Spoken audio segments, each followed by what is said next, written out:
स्वागत है आपका। जी राजस्थान देख रहे हैं आप और मैं हूं आपके साथ हिमाद्री शर्मा। और बात स्पेशल रिपोर्ट में कांग्रेस के घोषणा पत्र की। जी हां, कांग्रेस के घोषणा पत्र को लेकर पीएम मोदी के हमले के बाद सियासी बवाल मच गया है। मोदी ने कांग्रेस पर गंभीर आरोप लगाते हुए अर्बन नक्सलियों के कब्जे में होने का आरोप लगाया है और साथ ही देश के लोगों की संपत्ति घुसपैठियों में बांटने की कोशिश की तोहमत भी जड़ी। पीएम के इसी बयान पर विपक्षी एकजुट होकर अब पलटवार कर रहे हैं। देखिए, भारत माता की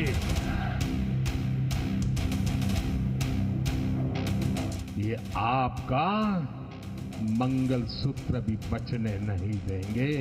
तुम उसे छीनने की बात कर रहे हो अपने मैनिफेस्टो में। पहले जब उनकी सरकार थी उन्होंने कहा था कि देश की संपत्ति पर पहला अधिकार मुसलमानों का है। मैनिफेस्टो का हवाला देकर मोदी ने कांग्रेस पर हमला किया, सवाल उठाए और दूसरे चरण के मतदान से पहले नया सियासी रण छेड़ दिया। मोदी ने संपत्ति के सर्वे कराए जाने के कांग्रेस के वादे को कटघरे में खड़ा किया और जनता के सामने कांग्रेस को जमकर कोसा। उन्होंने कहा है कि अगर कांग्रेस की सरकार बनेगी तो हर एक की प्रॉपर्टी का सर्वे किया जाएगा। हमारी बहनों के पास सोना कितना है उसकी जांच की जाएगी, उसका हिसाब लगाया जाएगा। हमारे आदिवासी परिवारों में चांदी होती है, सिल्वर कितना है उसका हिसाब लगाया जाएगा। सरकारी मुलाजिमों के पास कितना जगह है, क्या है, पैसे कहाँ है, नौकरी कहाँ है, उसकी जांच की जाएगी। प्रधानमंत्री के इसी बयान पर सियासी बवाल मचा, लेकिन मोदी यही नहीं रुके। उन्होंने कांग्रेस पर मंगलसूत्र छीनने की कोशिश करने के गंभीर आरोप लगाए। उसका मंगलसूत्र वो एक सोने का कीमत का मुद्दा नहीं है, उसके जीवन के सपनों से जुड़ा हुआ है। तुम उसे छीनने की बात कर रहे हो अपने मैनिफेस्टो में। गोल्ड ले लेंगे, सबको वितरित कर देंगे। मोदी के इस प्रहार के बाद कांग्रेस भी एक्टिव हुई।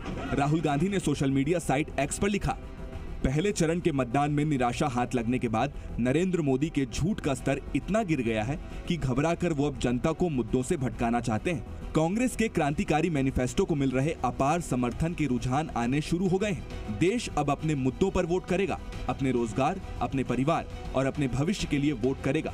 भारत भटकेगा नहीं। तो कांग्रेस अब भले ही चुनौती दे रही हो, मगर मोदी ने कांग्रेस के मैनिफेस्टो पर ताबड़तोड़ प्रहार किए।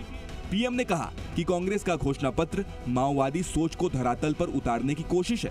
पीएम ने यह भी कहा कि कांग्रेस अर्बन नक्सलियों के कब्जे में आ गई है। पीएम ने कहा कि कांग्रेस सबकी संपत्ति का सर्वे कराकर उसे छीनना चाहती है। पीएम ने यह भी आरोप लगाया कि जनता की संपत्ति कांग्रेस घुसपैठियों को बांटना चाहती है।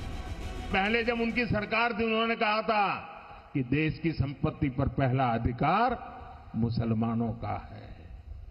इसका मतलब ये संपत्ति इकट्ठी करके किसको बांटेंगे?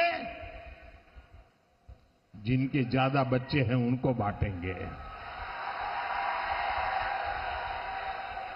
घुसपैठियों को बांटेंगे। क्या आपकी मेहनत की कमाई का पैसा घुसपैठियों को दिया जाएगा? आपको मंजूर है? ये कांग्रेस का मैनिफेस्टो कह रहा है। पीएम मोदी के वार के बाद विपक्ष पलटवार करने में जुटा है। इससे यह भी साफ हो चुका है कि कांग्रेस के मैनिफेस्टो के मुद्दे पर आने वाले दिनों में भी सियासी महाभारत जारी रहेगी। ब्यूरो रिपोर्ट, जी मीडिया।